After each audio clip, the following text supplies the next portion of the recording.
Hey, it's Chris. Today we're talking about Street Fighter V Champions Edition Legends. Kolossal Games, Gamefound, crowdfunding. What do you need to know about this game? I'm going to break it down for you to help you figure out whether or not this game is right for you, if you have any interest in it, if you like scenario-based, skirmish-style games in a cooperative way with your favorite Street Fighter characters. Not only do we have standees, we also have miniatures in this one, so let's take a look. Let me tell you everything you need to know. Like I mentioned, cooperative, 2 to 4 player. You could solitaire play it if you want to play two-handed, but in this cooperative setting where you are going up against an enemy AI, both minions, rivals, and nemesis all at once in one given scenario. So what you're going to be doing is you're going to be utilizing your character boards here. I've got 2 set up, as you can see. Their health along the top, the experience bar at the bottom, the abilities on the right side of the board. Now the abilities are a little bit split, so I can show you what they look like here. On Ryu's, you can see here on these 2 that they have a little arrow up on the side of them. That means that they are their upgraded ability. On the other ones, they do not have them. They are the initial abilities that you start out with. At the beginning of the game, you start out with 4 abilities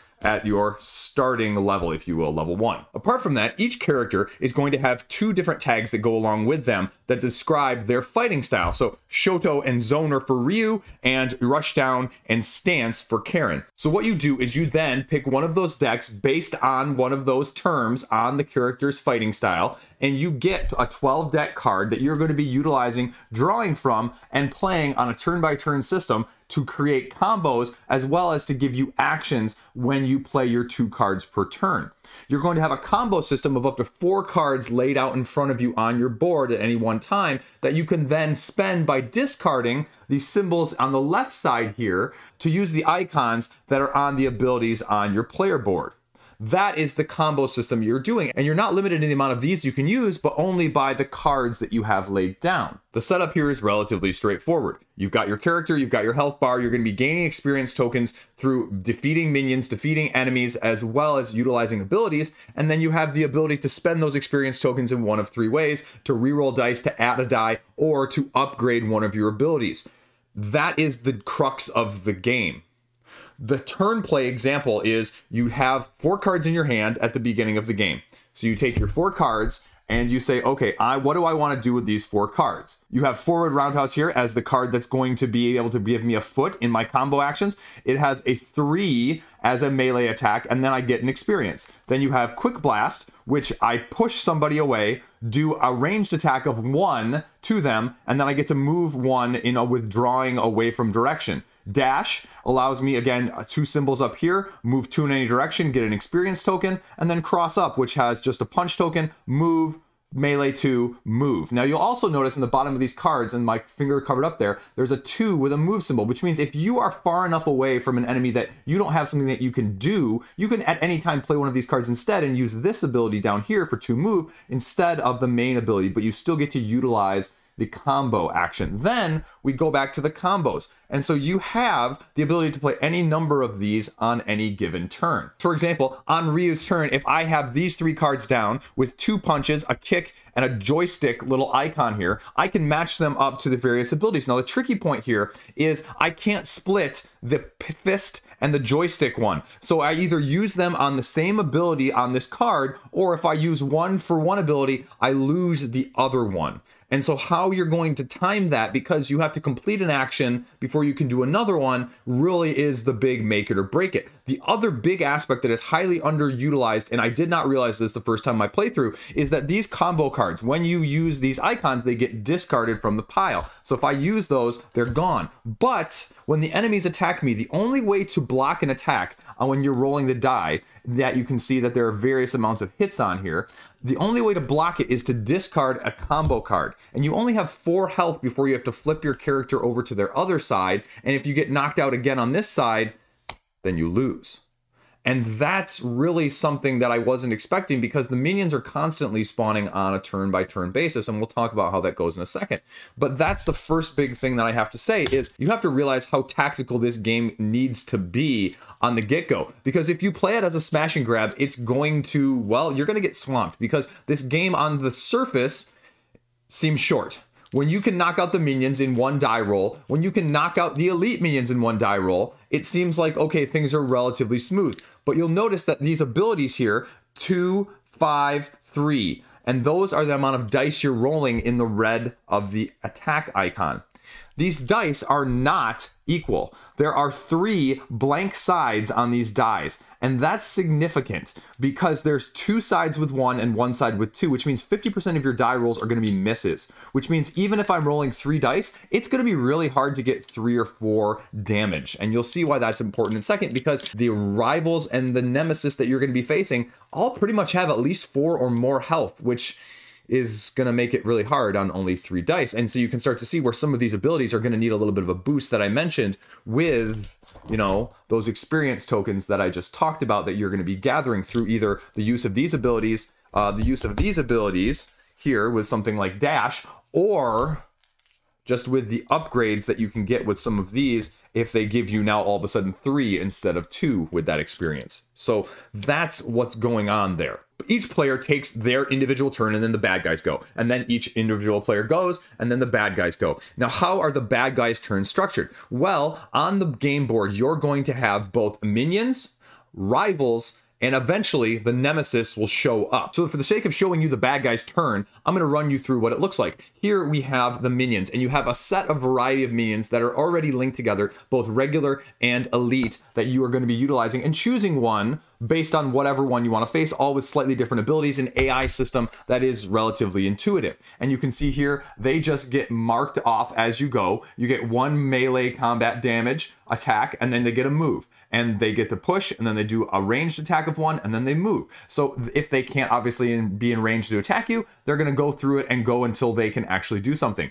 The regular minions have a health of 2. The elite minions have a health of 3. Now, what does that actually mean, though? It doesn't mean they actually have health of 3. It means you have to get 3 successes or 2 successes on these dice to deal them a damage. If minions are ever damaged, they're defeated. If they're defeated, you get 1 experience or 2 experience, depending on if it's a regular or it's an elite. That's how you fill up your experience bar. If your experience bar ever gets 3 on it, you automatically have to then spend them and upgrade an ability, but then you can also spend them at other times to, you know, like I said, mitigate the die rolls, or add an extra die or an extra movement ability, adding a 1 essentially to any of those iconography numbers that you saw. Not only are you going to be choosing and selecting and creating new combinations of the minions, the bosses, and the rivals, but you're also going to have variable setups. And the setups are very simple. You have 1 big board here and 2 little sideboards, and they run it through exactly what it looks like here. And on the other side, it says the stage rules. So you can see stage setup on this side, stage rules on this side. It gives you a couple special rules at the bottom here. You're going to be putting out 2 of the little black tokens,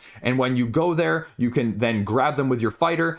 If you can move them back to this little yellow spot that the players can get to and where they actually start and spawn, then you can get rid of them. Because when the nemesis spawns in this particular scenario, for each remaining icon or token that's on the board, they get 2 experience. Yes, they can use experience as well, and they do not have a limit of how many they can use, and each boss is going to have a different ability that's going to be able to be utilized for said experience in the first place. So Colin here has one that says the target of this attack for experience token is just stunned, which means you don't get to do anything. Your little guy gets knocked over and you have to wait your turn out until the next turn you can't attack. And so that's important.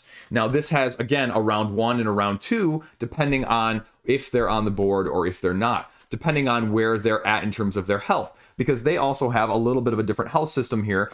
You start with way over here on the left side here if you have more players, and as they take damage, it actually becomes harder and harder to hit them until you get down to the very end. And you can see on both sides that they actually have different abilities that their AI system is going to be going through, again, telling you how they're attacking, then what they're moving, and then if they're spawning minions as well, depending on what side they're going to be going on. So they will eventually come out, but they only come out after you deplete this nemesis deck 1 time through. At the beginning of every bad guy turn, the minions are going to be going. So that card I just showed you right here, they take their actions. Then your rivals, which we'll talk about in a second, your rivals then take their actions, their AI system, and then you draw one of these nemesis cards. There is a number of these cards based on how many players that you're playing with. And after you go through this deck once, then the nemesis spawns. You can't win until you actually defeat the nemesis. But again, as you're going to be battling minions and then rivals and then the nemesis, and then spawning more minions, because every single one of these cards is going to spawn either an elite,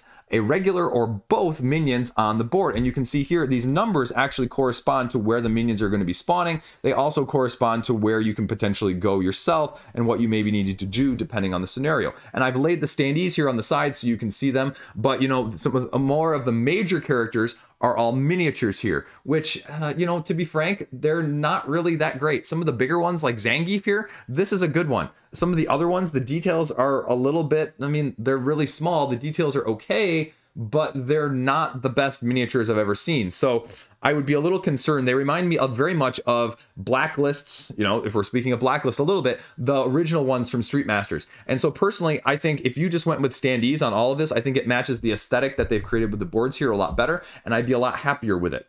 So these gets placed at the yellow starting icon. You're going to have, again, one rival for each character, and then you're going to have a certain number of minions that will eventually spawn. No minions actually start on the board, but for this example, I've actually put a couple on the board already that you can see. Rivals, again, that's just sort of a mix and match thing. I have more rivals than I do characters, and they have their own AI system, they have their own health. And with their health, again, the 4 here that you can see in the upper right-hand corner, that's the number that you need to hit them for, to have 4 successes on the die roll, but you also have to do it 4 times. And then you flip them over from round 1 side to round 2 side. And if you can defeat them twice, in that sense, they're officially out because they're going to be tougher than, say, your regular minions. So taking a quick bad guy turn example so you can get the sense of the flow. So before everything happens, I'm going to activate my minions. I'm going to go straight down this card. I'm going to activate the lower minions and then the elite minions. And so then the lower minions right here, I have 1 right here. He's going to do 1 melee in the same space that he's in. There's no one there. So then he's going to move 1 space to the closer.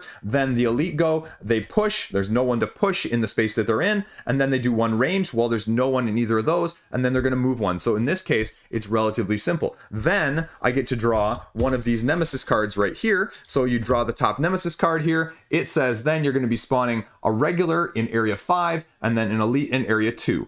So then I would put a regular back in 2 over here with Seth, and then an elite over in 5 with Zangief all the way over on this side of the board. And then my rivals are going to go. So Seth and Zangief are going to go. Seth, you can see right here, if I flip over to the round 1 card, he does 1 melee attack damage and then he moves 1. If he says you get to boost his attack, which means adding another die to it if there's a minion in Seth's space. So if there was, you know, if Ryu, who Seth is the rival of in this one, if Ryu was there, he'd be rolling 2 dice. And again, they just hit if they get successes. So that would be 3 successes. And again, the only thing that can block those, like I mentioned, is having 3 of these cards down in my combos, which means I haven't used them to create my combos for my abilities in the first place. And again, I can only have 4 of them max there sitting. So, you know, it's use it or lose it, but it's also, if I use it, then I might lose it elsewhere.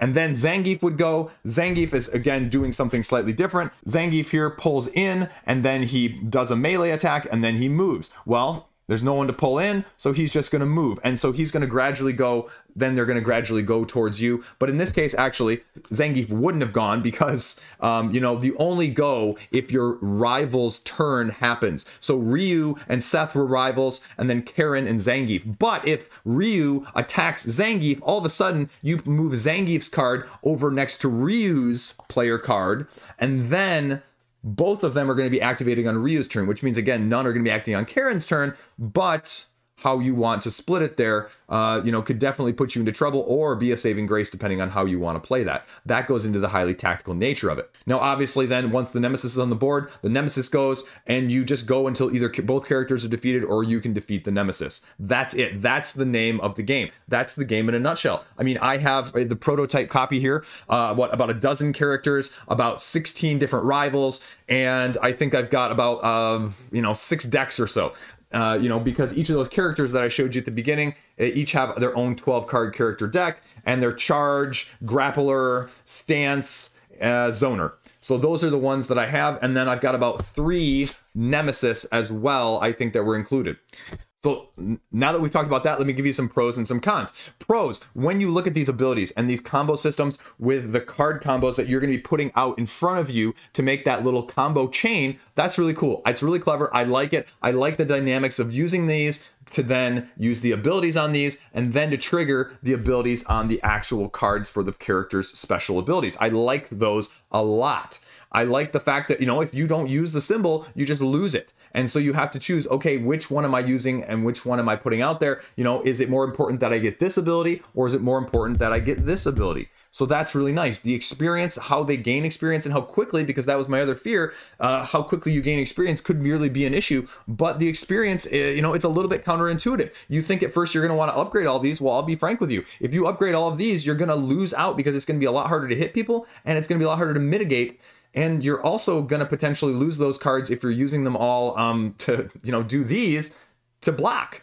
And so that's a nice dynamic. I really liked that dynamic of back and forth. Each of these characters, you know, there is some overlap with Street Fighter, but with Street Fighter, I think of each of these characters having a distinct fighting style. And so I can't not tell you that I'm disappointed that they kind of went with an overlap here, where Shoto, the stance, the fighting style of this, you know, is represented by like at least 3 characters that you can see the pictures of on the back of this. And again, not that there's anything wrong with that, but I wish Ryu had a Ryu deck. I wish Ken had a Ken deck. You know, and, you know, yes, their fighting styles are different. I could play the same cards with a different person and they wouldn't really feel as unique.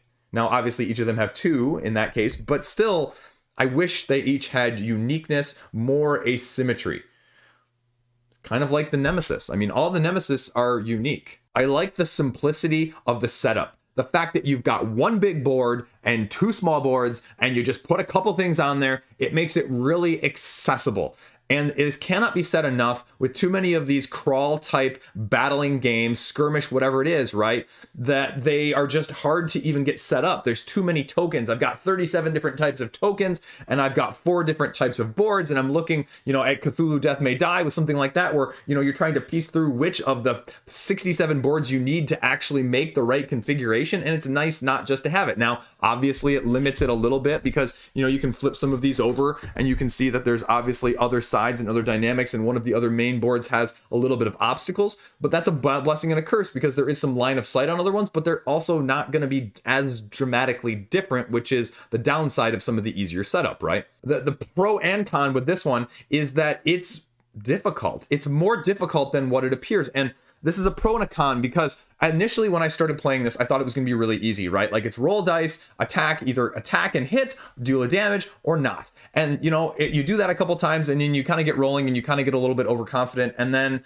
this game kind of smacks you in the face because also you'll notice, like I said, these dice are, you know, 50% blanks. And so, you know, that is an incredible roll. I've never rolled that well, like the last couple of times playing it. And so that's the biggest thing I worry about because these dice are going to be a huge make it or break it. I can see people getting really frustrated. The beginning of my first game was really frustrating because I missed my first 4 attacks. I missed my first 4 attacks because a lot of them with these characters at their basic level upgrades, you're doing 2 or even 3 dice. And if you're going after your rival at the beginning who has 4 health, it's really hard to get, as you saw there, to get actually anything more than 2, maybe 3 if you're lucky, hits. And so, and that's even if this one hits, right? Like I have to get 4, which means one of these has to be a double, which means one of these has to get the 1 out of 6. And even if I use my little experience token here to get 1 reroll or to get 1 extra die, that's still difficult to do, even though I did it on camera now, because I never did it in actual gameplay, you know? And so that's the difficulty. Now, again, I like the experience because the experience can be used in, like I said, 3 different ways. That is a really, really nice thing because if you couldn't mitigate this, then I would be really, really frustrated. But this is still a balance concern because, you know, I could see this being swinging either way, depending on the difficulty, depending on your luck, depending on, you know, just the night that you're having rolling. I like the variability of the Nemesis. I like that they did this. Like I said, with the player characters, I wish there was more variety in some of this as opposed to, you know, this, because I know that there's going to be more than 3 Nemesis in the game.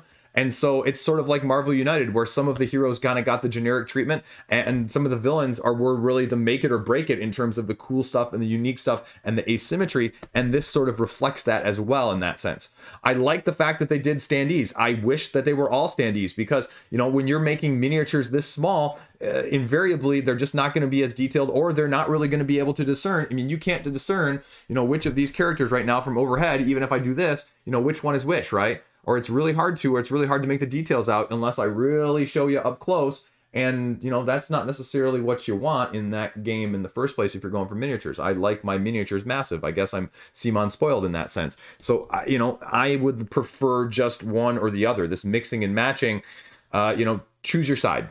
Don't care which it is, choose your side.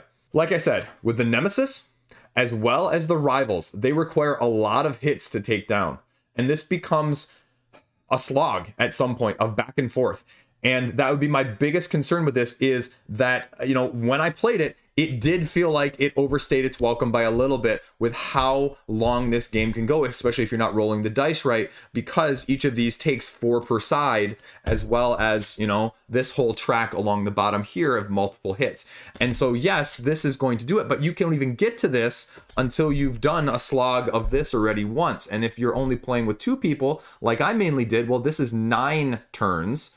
And if you're playing with 3 or 4, it could easily become 12 or 15 before you even see the Nemesis. And that's, especially if the Nemesis is going to require, you know, half a dozen hits at 5 or 4, that's not insignificant.